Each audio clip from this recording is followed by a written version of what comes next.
Hey y'all, today on the farm we're getting ready to work some cows. It is December the 7th and we are still 15 degrees below the average temperature for this area this time of year.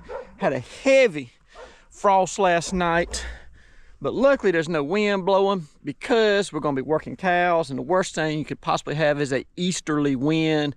When you're working cows, cows don't work when you have an east wind.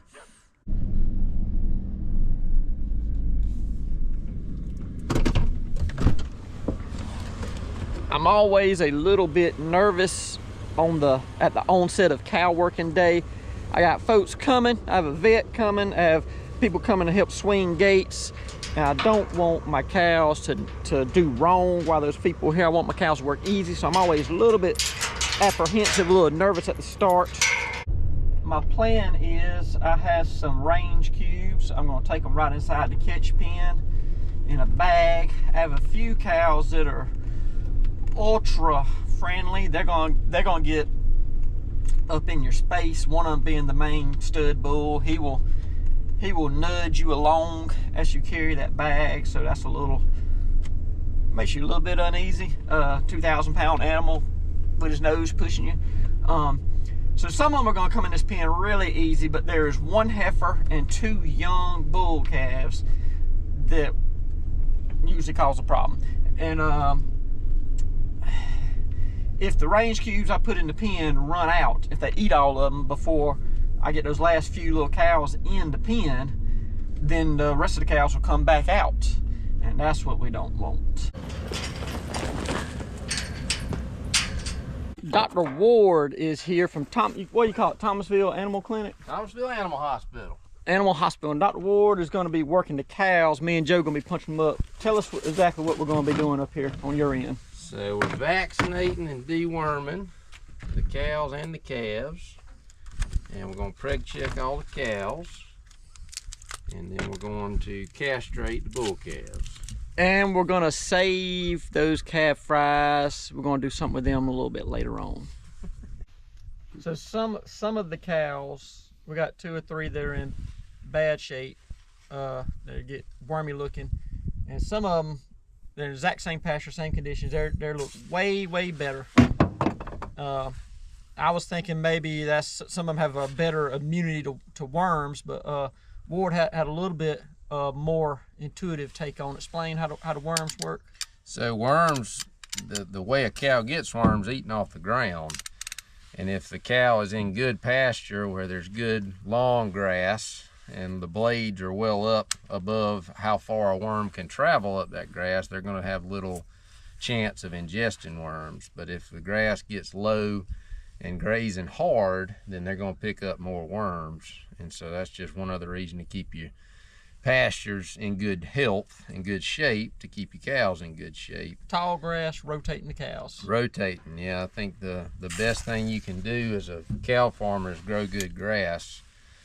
You're really a grass farmer first, and then your cows will come second. Let's go. Nice and slow.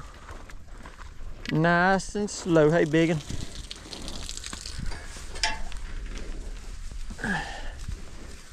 Nice and slow.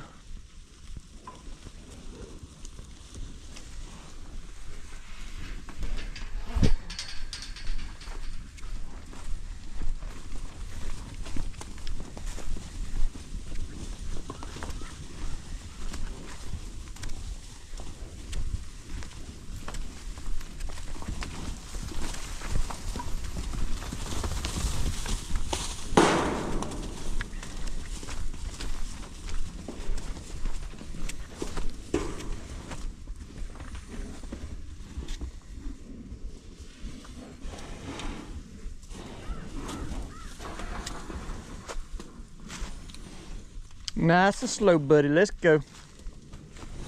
There's a hole up front. Holes up front. We don't want you little calves being a problem.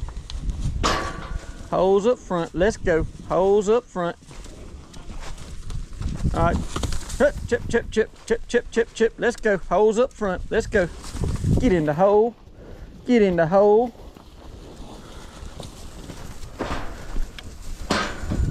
Everybody gets a chance.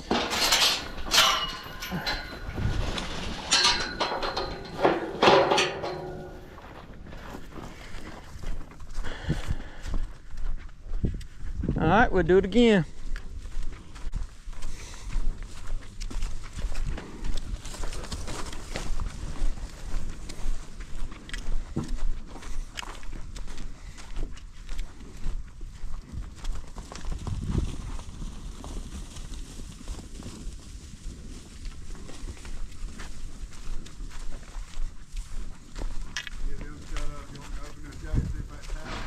Yep.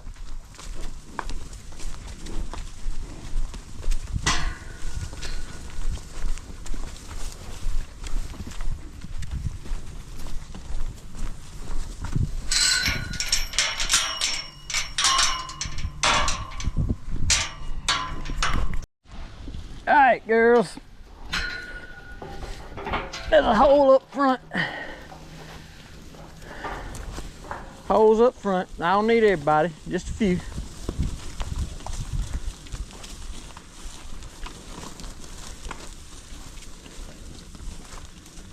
Whoever wants to go first. Well, I'll take you. Come on, bull. Somebody got to go first. Somebody got to go first. You dang little calves is the problem. Let me get in the hole. Come on, girls. Come on. Come on, holes up front. Holes up front. We can try it again. Try it again. Go, get in the hole. They're gonna tear that wall down. Get in the hole. Let's go. Get in the hole. Big bull blocking the hole up. Get back. Somebody got to go up front up there. Somebody got to go. Move on in, big bull. Step on in there, buddy. Step on in there, buddy. Come on, Joe. Let's go. Come on. Come on, Joe. Come on. Right there, right there. Got it. Holes up front. Here we go. All right, Joe, go down the side. We got a few of them entering. Come on, mama. Holes up front. Turn your head. Holes up front. Let's go.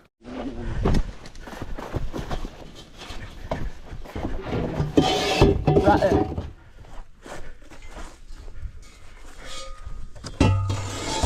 All right, I got him right here, Joe.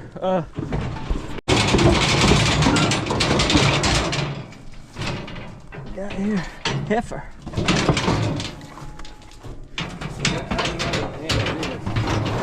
He just needs to get bred and tagged. Yep. I mean, Yep. Yep.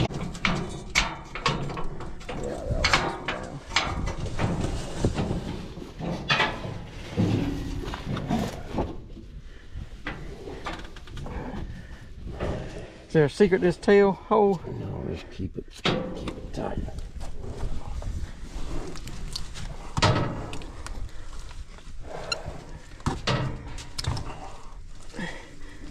Ew. All right, where's your bag? If you want anything. Grab the bag on the ground by the drinks. By the drinks, big bag by the drinks. Don't put it in the dookie hen.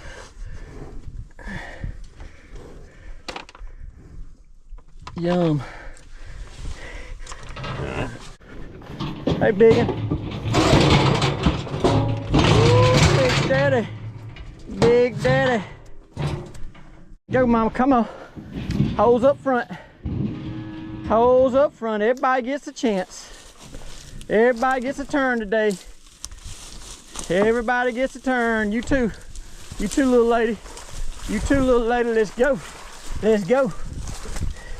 Everybody gets a turn. First one, she was pregnant. The number one. Bred heifer. Yeah.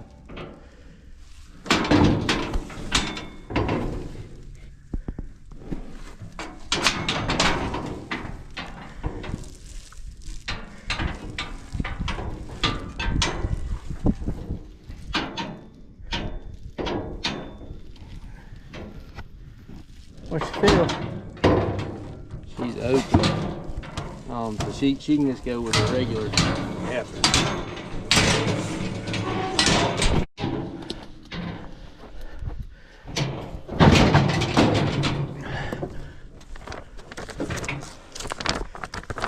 Give me a brown tail.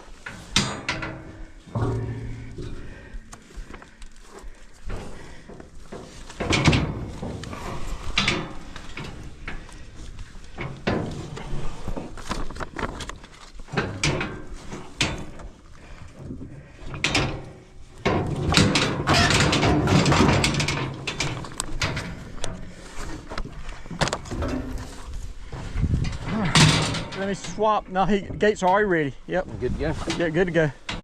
Tell me what you're feeling for. What is it? So you go in and find the uterus, and then you feel if it's got a pregnancy or not in there. So what would it feel like? What size? I mean, what? So this heifer right here doesn't have anything in her uterus. She's young, and it just feels like it's a long uterine body, and then it forks into 2 horns. Okay. But you would feel it before you got that fork if there was something in there. Yep. Now the pregnancy is going to be in one of the 2 horns. Okay. And that each one of those horns goes to a separate ovary. But would you feel it before you got that deep in? You kind of feel it swollen there? Depends on what size and age gestation it is. It always goes better than it could have been. Yeah, it does. I thought it went, by my standards, it went a little poorly. We had some of them blocking up in there, wouldn't come through. I like them to work a little bit better. But yeah, like I said, it could have been worse. The weather's absolutely perfect. Could have been a lot worse. The problem we have now is everybody's been worked except for this crazy son of a gun right here. And she's trying to tear the pen down. So when you get a crazy cow, you can't work her and put her back with the cows. That ain't no bueno. She's got to get on the trailer. One crazy cow will make the other cows crazy. And when you're trying to catch them, trying to get them to go in the pen, she'll be the one that turns the whole herd around. And when you're trying to get them on the trailer, she's the one preventing them from getting on the trailer. You got a crazy cow that won't get caught, won't do right, you sell her butt that day. She'll tear your fence down, she'll cause all kind of problems, all kind of headaches. You can see she's already poor, she's wormy, she's one of the older cows out here, and just things haven't been going her way. She's gone downhill, and now she's got an attitude, and you get an attitude, you got to go. What's the cost of having one worm and devaccinated? And you usually want to budget about $6 to $8 a cow for medicine, vaccines, and preg checking. Okay, but I mean for veterinary services. That's what I'm saying. For a year, your vaccine cost and your preg check and your deworming, if you budget in that $6 to $8 a cow, I mean, I think you can get it done. And that's recommending deworming sporadically and not every cow in most situations. So if you got a herd and you got fat cows, you might want to skip a year every now and then. Right. And not deworm them every year, because there is concern with resistance. Yeah, I'm just getting into it, and this is going to be my 3rd cow now. You know, I'm not no big, but it's going to cost me quite a bit more for you to come out and do 3 cows. Oh yeah. I would in a situation like that, I probably wouldn't get the vet out there. Your vaccines can be pretty minimal because your herd's closed at that point. You don't have to vaccinate as aggressively and do things like that. But if you're bringing cows in and it's kind of fluid on your farm, you want to make sure you're vaccinated. And the biggest benefit is trying to prevent pneumonia in your calves. If you were going to ship calves to the Midwest to finish out on a feed lot, in your normal cow-calf operation, your vaccine costs go to your calves more so than your cows. I told him too, we'd have them just 3 cows, that the worming wouldn't be quite as big of an issue because they're not out there in heavily trafficked ground eating dookie. They're on fresh ground. And mature cows too. So they've built up some tolerance to some parasitism. Right. So you're not having to worm them aggressively. Okay. You think if he just has like a dewormer block out there, and maybe he gets to spray on fly stuff every now and then, hit them down the back, twice a year or something? Yeah, I think a dewormer block going into the fall, like late fall, like this time of year before winter hits, clean them out good is probably your best bet with a small group. Another thing is I don't have a head catch out there. You you don't have a work facility. Yeah, you can buy those blocks that have the wormer in the block, and that cleans them out pretty good, and that'd be the most effective, efficient way to do it. You can't pay for a work facility with 3 cows. Right. And one of them's a bull.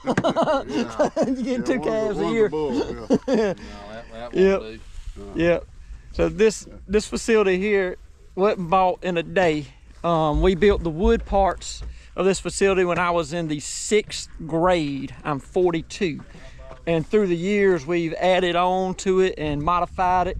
There's been some videos, I think earlier this year or late last year, I put that wall back there of old cotton trailer panels up.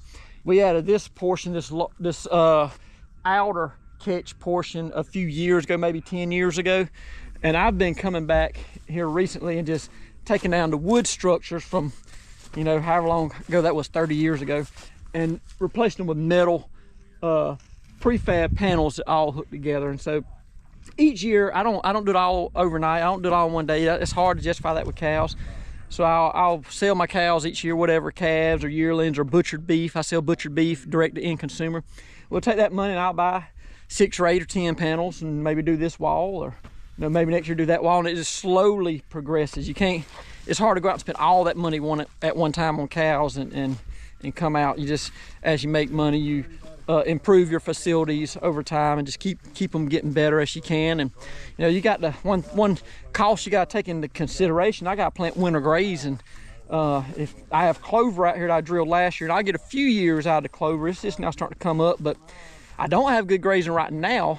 So I'm gonna be grinding feed and putting out hay, and that hay costs money. Costs money to cut it, costs money to bale it, costs money to wrap it.